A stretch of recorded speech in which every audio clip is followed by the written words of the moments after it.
के कांटे फूलों की माला बनाई, चुन चुन के जग के कांटे फूलों की माला बनाई। बीच भंवर में डूबती नैया, बीच भंवर में डूबती नैया तूने पार लगाई। चुन चुन के जग के कांटे फूलों की माला बनाई।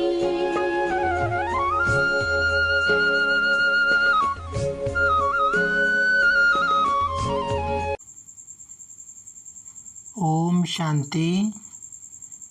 आज हम 7 जुलाई 2023 बाबा की मुरली सुनेंगे। सबसे पहले देखते हैं मुख्य पॉइंट्स।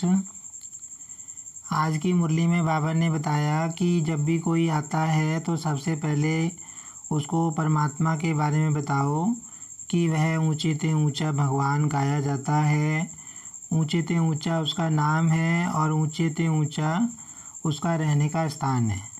बाबा ने कहा उनको बताओ कि वही नई दुनिया को रचने वाला है, सतयुगी दुनिया को रचने वाला है, पतित से पावन बनाने वाला है।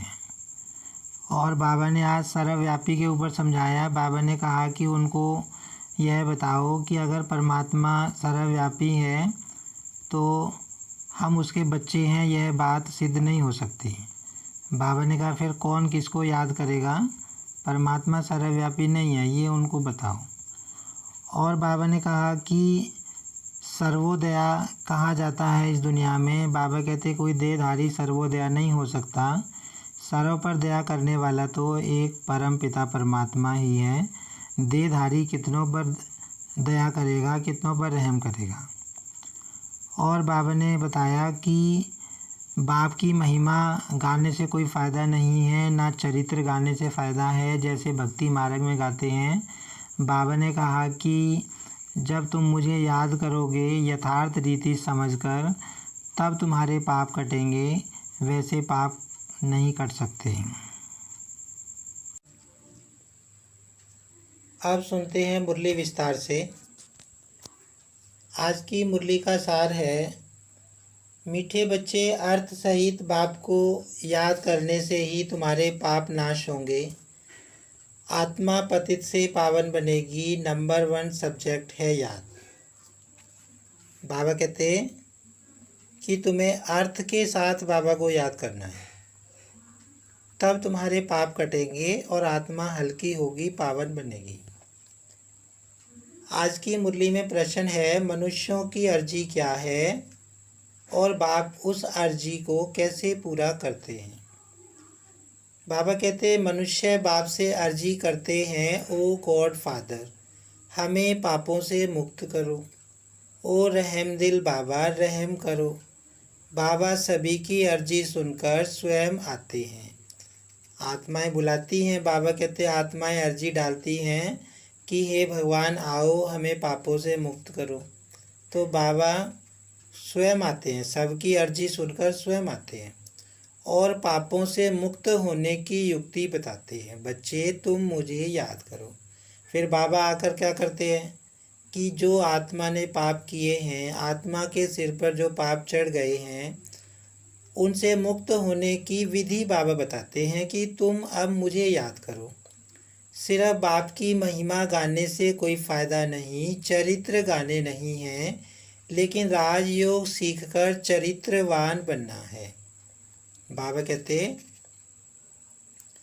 कि सिर्फ महिमा नहीं गानी है, जैसे भक्ति मार्ग में महिमा गाते हैं, परमात्मा की महिमा करते हैं, या किसी देवी या देवता की महिमा करेंगे, तो बाबा कहते महिमा करने से कोई फ़ायदा नहीं है, याद करना है बाबा को। आज की मुरली में गीत है भोलेनाथ से निराला। ओम शांति। यह महिमा किसकी सुनी, बिगड़ी को बनाने वाले की। आदि मध्य अंत की नॉलेज सुनाने वाला वह है ऊंच ते ऊंच। जब कोई समझने के लिए आते हैं तो हमेशा उनको पहली बात समझानी है कि ऊंचते ऊंच भगवान गाया जाता है। ऊंचते ऊंच उनका नाम भी है, ऊंचते ऊंच उनका ठाव भी है। अब बाबा समझा रहे हैं कि कोई भी नया आता है तो उनको ये समझाऊं कि ऊंचे ते ऊंचा तो भगवान है और उसके रहने का स्थान भी ऊंचे ते ऊंचा है, परम धाम। ग्रंथ में भी है ऊंचा जिसका नाम, ऊंचा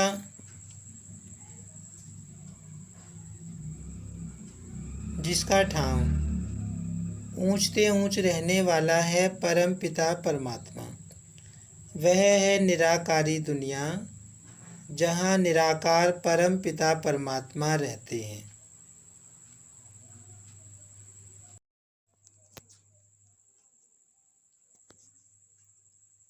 ऊंचते ऊंच रहने वाला है परम पिता परमात्मा, वह है निराकारी दुनिया जहाँ निराकार परम पिता परमात्मा रहते हैं।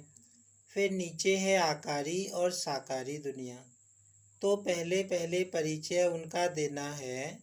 परम पिता परमात्मा तो है ही सत्य, वह है रचयिता। बाबा कहते उनको बोलो कि जो परमात्मा है वह सत्य है, वह रचना रचने वाला रचयिता है। फिर है उनकी रचना, ऊंचते ऊंच बीज रूप। फिर उनके नीचे सूक्ष्म वतनवासी ब्रह्मा विष्णु शंकर, वह है रचना। रचयिता सबके ऊपर है, वह रचयिता है बाप, बाकी है रचना।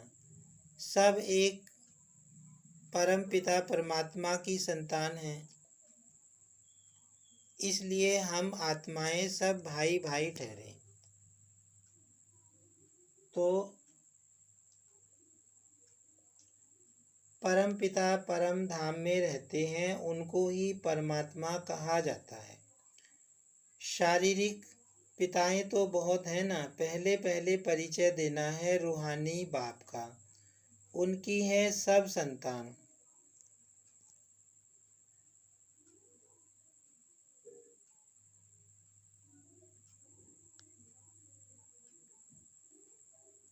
रूहानी बाप का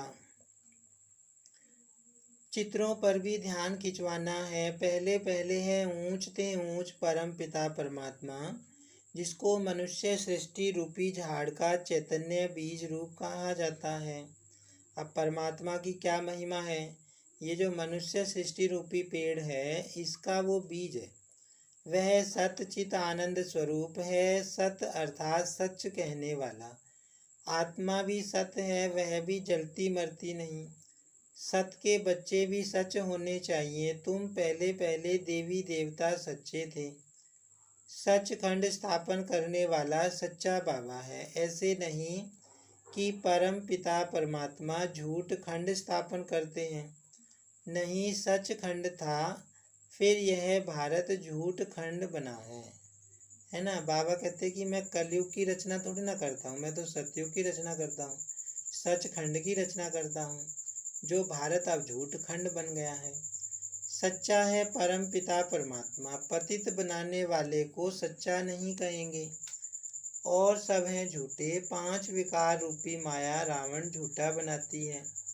राम सच्चा, रावण झूठा। रावण ही भारत को झूठा बनाते हैं। कहानी सारी भारत पर है। अब भारत को झूठा किसने बनाया है, झूठ खंड किसने बनाया है, रावण ने बनाया है, 5 विकारों ने बनाया है। समझाना है भारत स्वर्ग था, अब नरक है। बाप को स्वर्ग बनाने वाला व स्वर्ग का रचयिता कहा जाता है। बाप को महिमा भी भारत की है। आदि मध्य अंत का ज्ञान तुमको सुनाते हैं, जिससे तुम त्रिकालदर्शी बनते हो। अभी बाबा हमको क्या बना रहा है, तीनों कालों का ज्ञाता बना रहा है, त्रिकालदर्शी बना रहा है।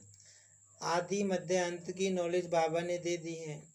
इसको कहा जाता है स्वदर्शन चक्र। तुम जानते हो कि हम आत्माएं फिर से परम पिता परमात्मा से वर्षा ले रही हैं।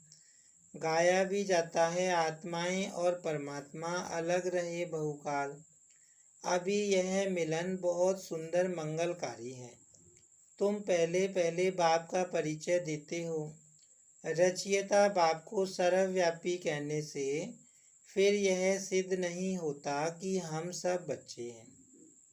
बाबा बता रहे हैं कि अगर परमात्मा को सर्वव्यापी कहें, कण कण में अगर भगवान है, तो बाबा कहते ये सिद्ध नहीं होता फिर कि हम बच्चे हैं उसके। बच्चे ऐसे नहीं कहेंगे कि हम सब परम पिता परमात्मा हैं। सर्वव्यापी कहने से बाप के साथ वह लव नहीं रहता, न बुद्धि योग रहता है। भारत का प्राचीन योग मशहूर है, वास्तव में बुद्धि का योग लगाना है बाप से। सर्वव्यापी है तो फिर योग किससे लगाएं? अगर भगवान सबके अंदर है तो फिर हम किसको याद करेंगे, योग किससे लगाएंगे? क्या अपने आप से लगाएं? कोई अर्थ ही नहीं निकलता। यहाँ तो तुम अर्थ सहित जानते हो। बाप खुद कहते हैं मेरे साथ योग लगाने से तुम्हारे विकर्म विनाश होंगे। विकर्म तो होते रहते हैं, संपूर्ण कर्मातीत अवस्था अंत में होगी। जब ज्ञान का अंत होगा तब रिजल्ट निकलेगी। स्कूल में भी कोई किस सब्जेक्ट में तीखे जाते हैं, कोई किस में तीखे जाते हैं। सहज सब्जेक्ट है याद की, बाप को याद किया जाता है। याद से फिर आत्मा अच्छी होगी, बर्तन साफ होगा। अभी आत्मा जब परमात्मा को याद करती है तो बुद्धि रूपी बर्तन साफ बनता है। आत्मा जो इम्प्योर बनी है वह प्योर बनती जाएगी। ऊंचते ऊंच बाप आकर पढ़ाते हैं और ऊंचते ऊंच पद प्राप्त कराते हैं। तुम मनुष्य से देवता बनते हो, समझते हो कि बरोबर आदि सनातन देवता धर्म था, उनको हिंदू नहीं कहेंगे। भारत का नाम बदलकर हिंदुस्तान नाम रख दिया है। आदि सनातन पवित्र देवी देवता धर्म था, जिसको बैकुंठ अथवा स्वर्ग कहा जाता है। बाबा बता रहे हैं कि कल भी बाबा ने मुरली में बताया था कि भारत का नाम भारत है, भारत खंड है, हिंदुस्तान नाम नहीं है। और इसी तरह हिंदू धर्म नहीं है, हमारा धर्म है आदि सनातन देवी देवता धर्म। वह तो सतयुग है, तो उनको कहा जाता है नई दुनिया। उनको रचने वाला बाप है, वह है निराकार। सभी कहते भी हैं ओ गॉड फादर, वह ऊंचते ऊंच रहते हैं। ब्रह्मा विष्णु शंकर को सूक्ष्म देह मिली हुई है, उसको सूक्ष्म लोक कहा जाता है। और वह है शांति धाम, साइलेंस वर्ल्ड। यह है स्थूल वतन। तो पहले पहले जब कोई भी आते हैं तो उनसे फार्म भराना है। बाबा के घर में फार्म भराया जाता है, तो उनसे जानकारी ली जाती है कि उनको इस समय परमात्मा के बारे में क्या पता है। फिर पूरा कोर्स होने के बाद भी वही फार्म दोबारा भराया जाता है। तो आत्मा ज्ञान मिलने के आधार पर फिर दोबारा वो क्वेश्चंस का जवाब देती है। आत्मा का बाप कौन है? ऊंचते ऊंच तो भगवान को ही कहा जाता है। साधु संत आदि सब प्रार्थना करते हैं। प्रार्थना को रिक्वेस्ट भी कहा जाता है। ओ गॉड फादर, हम अर्जी करते हैं, हमारे पापों को दग्ध करो और रहम दिल बाबा रहम करो। ऐसे ऐसे पुकारते हैं। बाबा बता रहे हैं कि आत्मा अपनी अर्जी डालती है, परमात्मा को याद करती है कि हम पतित हो गए हैं, हमारे पाप आकर हमारे पाप नाश करो। तो ऐसे भगवान को बुलाते हैं। रहम सभी तो नहीं करेंगे, सब पर रहम करने वाला तो एक ही बाप है ना। सर्वोदया कहते हैं ना। अब वह क्या करते हैं, कितने पर रहम करते होंगे, वह भी ड्रामा में नूंद है। इस समय जो कुछ चलता है उनसे तुम भेंट करते हो। गीता भागवत में यह बातें हैं नहीं। गीता है ज्ञान, बाकी चरित्र आदि की तो कोई दरकार नहीं है। अब बाबा समझा रहे हैं सब पे रहम करने वाला तो परमात्मा है। इस दुनिया में कोई देहधारी सबके ऊपर रहम नहीं कर सकता। स्टूडेंट टीचर के चरित्र गाते हैं क्या? मास्टर की बैठ महिमा करने से कोई भी फायदा नहीं। बाप की सिर्फ महिमा करना, वह ज्ञान का सागर है, सुख का सागर है, इससे कुछ भी मिलता नहीं है। अब बाबा कहते भक्ति मार्ग में क्या करते हैं, सिर्फ भगवान की महिमा करेंगे। देवी देवता को पूजेंगे तो उसकी महिमा करेंगे, आप ऐसे हो आप ऐसे हो। फिर अपनी गिलानी करते हैं कि हम नीच हैं, पापी हैं। तो बाबा कहते महिमा करने से कुछ नहीं मिलना, महिमा करने से कोई फ़ायदा नहीं, याद करने से फ़ायदा है। अभी तुम बच्चे समझते हो कि बाबा हमको राजयोग सिखलाए, त्रिकालदर्शी बनाता है, अर्थात तीनों कालों और तीनों लोकों की नॉलेज देता है। तो तुम मास्टर त्रिलोकी के नाथ भी कहला सकते हो, त्रिकालदर्शी भी कहला सकते हो। बरोबर हम तीनों लोकों को जानने वाले नाथ बनते हैं। यह राजयोग है, हम बादशाह बन रहे हैं। बनाने वाला बाप है, पारसनाथ कहते हैं ना, वह है लक्ष्मी नारायण, भल उन्हों के मंदिर हैं। लेकिन मनुष्य जानते नहीं कि यह कौन है। लक्ष्मी नारायण है पारसपुरी के नाथ। पारसपुरी सतयुग को कहा जाता है। तुम यह जानते हो कि बरोबर कृष्ण के हीरे जवाहरों के महल थे, पारसनाथ थे। तो पहले पहले यह समझाओ कि यह मानते हो कि सभी का रचयिता बाप है। बाबा कहते सबसे पहले तो सबको यही समझाओ कि ऊंचे से ऊंचा परमात्मा है, सबको रचने वाला वह है। ब्रह्मा विष्णु शंकर का भी वह रचयिता ठहरा। पहले तो यह निश्चय करो कि वह बाप स्वर्ग का रचयिता है। स्वर्ग में आदि सनातन देवी देवता धर्म वाले थे, उन्हों को यह नॉलेज कब मिली? बाप कहते हैं कि मैं कल्प कल्प संगम युगे आता हूँ नॉलेज देने। कब आते हैं बाबा? संगम युग पर ही आते हैं, हर कल्प में। बरोबर तुम सतयुग आदि के पारसनाथ बन रहे हो। कितनी फर्स्ट क्लास नॉलेज है, यहाँ बैठे हो तुम समझते हो हम बाबा से स्वर्ग का वर्षा पाए, पारसनाथ पारसपुरी के मालिक बनेंगे।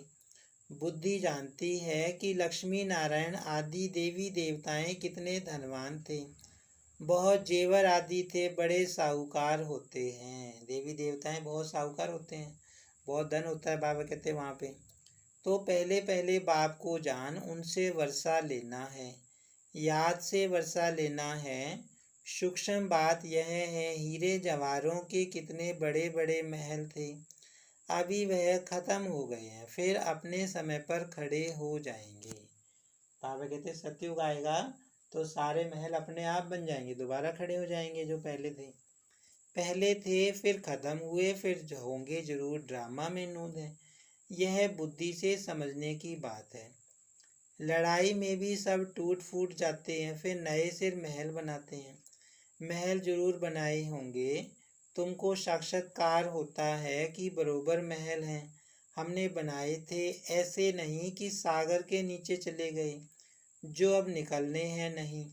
यह तो ड्रामा का चक्र फिरता रहता है। वह समझते हैं कि लंका रावण की अथवा सोने की द्वारिका नीचे चली गई है, जो फिर निकलेगी। शास्त्रों में कहते हैं ना कि द्वारिका नीचे दब गई है, सागर के नीचे, फिर वो दोबारा निकल आएगी। बाबा कहते ऐसे नहीं है, धरती पे महल बनेंगे, वो दोबारा ऐसे ही अपने आप बन जाएंगे। सब कुछ ड्रामा में नून है। अभी तुम द्वारिका के मालिक बन रहे हो, कितने माला माल थे, धन दौलत सब था, अब सब गायब हो गया है। बाबा कहते पहले तुम कितने धनवान थे, कितने साहूकार थे, कितनी धन दौलत थी सदियों में, और अब कुछ नहीं रहा, कंगाल हो गए हैं, सब ले गए। फिर ऐसे ही होगा, पहले पहले बाप का परिचय देकर फिर चक्र का राज समझाना है कि यह कैसे फिरता है। सतयुग की स्थापना बाप ही करेंगे। अब बाबा सम्मुख बैठ कहते हैं कि मुझे याद करो। इस याद की योग अग्नि से ही तुम पतित से पावन बनते हो, और कोई उपाय नहीं है। बाबा कहते हैं पावन बनने का पूरी दुनिया में कोई उपाय नहीं है। गंगा में नहा के भी आत्मा पावन नहीं बन सकती है ना, महिमा करके भी यह पावन नहीं बन सकती। योग अग्नि से आत्मा पावन बन सकती है। पतित पावन बाप ही आकर पावन दुनिया स्थापन करते हैं। फिर तुम गंगा के लिए क्यों कहते हो कि यह पतित पावनी है? जप तप गंगा स्नान आदि करना, यह सब भक्ति मार्ग की सामग्री है। भक्ति मार्ग पहले अव्यभिचारी था, फिर व्यभिचारी बना है। अव्यभिचारी मतलब शुरू में, द्वापर के शुरू में सिर्फ एक की भक्ति होती थी शिव बाबा की, और अब अनेकों की भक्ति होती है। अब तो सबकी भक्ति होती है। तो ये जो अनेकों की भक्ति करना उसको कहते हैं व्यभिचारी भक्ति। 16 कला से 14 कला, फिर कलाएं कम होती जाती हैं। यह ज्ञान सागर बाप समझाते हैं। ब्रह्मा विष्णु शंकर को ज्ञान सागर मनुष्य सृष्टि का बीज रूप नहीं कहा जाता। परम पिता कहने से बुद्धि ब्रह्मा विष्णु शंकर तरफ नहीं जाती है। आत्माएं परम पिता परमात्मा बाप को ही याद करती रहती हैं। जब उन्हों को दुख होता है, सतयुग में सुख है तो कोई भी पुकारता नहीं। अब आत्माएं जानती हैं कि आधा कल्प से दुख पाया है, अभी फिर स्वर्ग में जाएंगे, वहाँ कोई भी दुख नहीं। इसीलिए सतयुग में बाबा को याद करने की दरकार नहीं पड़ती। बाबा अब समझा रहे हैं कि सतयुग में कोई भगवान को याद नहीं करता, क्योंकि वहाँ तो सुख ही बहुत है। ड्रामा अनुसार बाबा हमको सुख का वर्षा देकर ही जाएंगे। मनुष्य जब बूढ़े होते हैं तो वानप्रस्थ में जाकर बैठते हैं, गुरु करते हैं। यहाँ तो बाप स्वयं आकर सतगुरु बनते हैं। कहते हैं कि तुम सबको साथ ले जाऊंगा, ऐसे और कोई भी कह ना सके। साथ में तो कोई भी नहीं ले जाएंगे, हर एक को पुनर्जन्म जरूर लेना पड़े, है ना। बाबा ही सबको साथ लेके जा सकता है और किसी की हिम्मत नहीं जो अपने साथ ले जाए, क्योंकि दूसरी आत्माएं जो देह लेती हैं, शरीर लेती हैं, देहधारी गुरु हैं, वो तो बाबा कहते यहीं जन्म मरण करते रहते हैं, उनको परम धाम का रास्ता भी नहीं पता। पार्ट में तो आना ही है। मैं तो घड़ी घड़ी जन्म नहीं लेता हूँ। अगर मैं भी घड़ी घड़ी जन्म लूँ तो तमो प्रधान बन जाऊँ। आत्मा ही इम्प्योर बनती है। अब बाबा हमारे जैसा शरीर नहीं लेता, हमारे जैसा जन्म नहीं लेता। आत्मा में खाद पड़ती है। गोल्डन एज, सिल्वर एज अक्षर अभी है, बरोबर अभी आयरन एज हैं। अब संगम है, बाप को जरूर आना ही है। पुरानी सृष्टि को नया बनाना यह बाप का ही काम है। पुरानी दुनिया को नया बनाना सिर्फ बाबा के सिवाय कोई कर नहीं सकता। बाप ही पतित पावन है, अर्थात सृष्टि को बदलने वाला है। सृष्टि का रचयिता नहीं, बदलने वाला है। रचने वाला कहने से मनुष्य समझते हैं बड़ी प्रलय होती है। पतित पावन अक्षर ठीक है, साधु लोग भी गाते हैं पतित पावन सीताराम। ऐसे तो कभी नहीं कहते कि पतित पावनी गंगा। पतित पावन कहने से बुद्धि परमात्मा की तरफ चली जाती है। गंगा नदी तो वहाँ भी होती है, परंतु वहाँ सब चीज़ें पावन हो जाती हैं। गंगा भी सतो प्रधान, यहाँ तो तमो प्रधान है, फ्लड्स कर देती है, गावड़ों को डुबो देती है। बाबा कहते गंगा तो सतयुग में भी होगी, लेकिन वहाँ पे गंगा का पानी क्या होगा, सतो प्रधान होगा, पावन होगा, है ना, दुख नहीं देगा। यहाँ तो बाबा कहते गंगा बाढ़ ले आती है, गाँव को डुबो देती है, तो दुख देती है। ब्रह्मपुत्रा कितने गाँव को डुबो देती है, यह है ही दुख धाम। सतयुग में थोड़े ही दुख भोगेंगे, वहाँ तो कायदे से अपना रास्ता लेकर चलेगी। बाबा कहते सतयुग में जो नदियाँ हैं होंगी तो सही, लेकिन वो हिसाब से चलेंगी, अपने रास्ते पर चलेंगी, यूँ नहीं कि बाढ़ लाएंगी। यहाँ रास्ता छोड़ देती हैं, कभी किस तरफ चली जाती हैं। वहाँ 5 तत्व सतो प्रधान होने कारण जल भी कभी दुख नहीं देता, यहाँ जल भी दुख देता है। पहले तो यह समझना है कि स्वर्ग का सुख देने वाला कौन है। जरूर बाप ही होगा, अभी तो नरक है। बाबा आया है, हम प्रजापिता ब्रह्मा के बच्चे, ब्रह्मा कुमार कुमारियाँ हैं। प्रजापिता ब्रह्मा हो तब नई सृष्टि रचे, मनुष्य से देवता किए किसने किया, परम पिता परमात्मा ने। कृष्ण तो स्वयं देवता है, बाप ही आकर मनुष्य को देवता बनाते हैं, यह तुम अभी जानते हो। अभी तो सिर्फ गाते थे, मनुष्य से देवता किए, जानते नहीं थे कि सतयुग किसने स्थापन किया। अब जो गायन है मनुष्य से देवता किए, ये परमात्मा का गायन है, परमात्मा ही आकर मनुष्यों को देवता बनाता है। रचयिता कौन है, सतयुगी सृष्टि फिर कलयुगी बन जाती है। तो तुम बच्चे समझ गए हो कि यह बड़ा मांडवा है आकाश तत्व का, इसमें खेल होता है, ओपन स्टेज चाहिए ना। मनुष्य पार्ट बजाते हैं तो रोशनी भी चाहिए। इसके लिए फिर सूरज चांद सेवा करते हैं, सितारे भी चमकते हैं। जब रात होती है तो रोशनी अर्थात सुख देते हैं, इसलिए सूर्य देवता चांद देवता कहते हैं, और रोशनी आदि का सुख देते हैं ना। अब बाबा कहते हैं ये जो धरती है और ये चांद सितारे हैं, ये एक तरह से बहुत बड़ी स्टेज है, और इस पे इतने सारे एक्टर अपना अपना रोल प्ले कर रहे हैं, और ये चांद सूरज रोशनी करने वाले हैं। अच्छा मीठे मीठे सिक्की लदे बच्चों प्रति माता पिता बाप दादा का याद प्यार और गुड मॉर्निंग। रूहानी बाप की रूहानी बच्चों को नमस्ते। हम रूहानी बच्चों की रूहानी बाप दादा को याद प्यार और नमस्ते। धारणा के लिए मुख्य सार है, ड्रामा के चक्र को यथार्थ रीति समझकर पुरुषार्थ करना है। बाप समान रहमदिल बन सभी पर रहम करना है। बाबा कहते अच्छी रीति समझकर पुरुषार्थ करना है।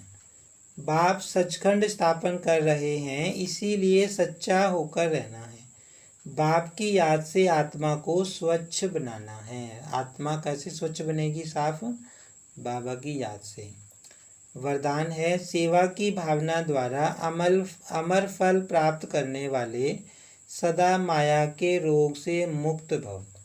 जो बच्चे संगम युग पर प्रभु फल अविनाशी फल सर्व संबंधों के स्नेह के रस वाला फल खाते हैं, वे सदा ही माया के रोग से मुक्त रहते हैं। बाबा कहते कि जो बच्चे इस समय बाबा को अपना बना लेते हैं, है ना, बाबा से अविनाशी प्राप्तियों का फल खाते हैं और सारे संबंध बाबा से निभाते हैं, तो वे हमेशा माया से दूर रहते हैं। माया का रोग नहीं लगता उनको, बाबा कहते। और फल तो सतयुग में भी मिलेंगे और कलयुग में भी मिलेंगे, लेकिन सेवा की भावना का प्रत्यक्ष फल प्रभु फल अगर अभी नहीं खाया तो सारे कल्प में नहीं खा सकते। बाबा कहते सतयुग में भी फल मिलेंगे, लेकिन जो हम यहाँ सेवा करते हैं उससे जो खुशी रूपी फल मिलता है वो इसी समय बाबा कहते मिलता है, संगम युग पे। यह फल ईश्वरीय जादू का फल है, जिस फल को खाने से लोहे से पारस तो क्या, लेकिन हीरा बन जाते हो। बाबा कहते अभी भगवान से प्राप्ति करके तुम हीरा बन जाते हो। यह फल सर्व विघ्नों को समाप्त करने वाला अमर फल है। स्लोगन है, अपकारियों पर भी उपकार करने वाले, निंदक को भी मित्र समझने वाले ही बाप समान हैं। ओम शांति।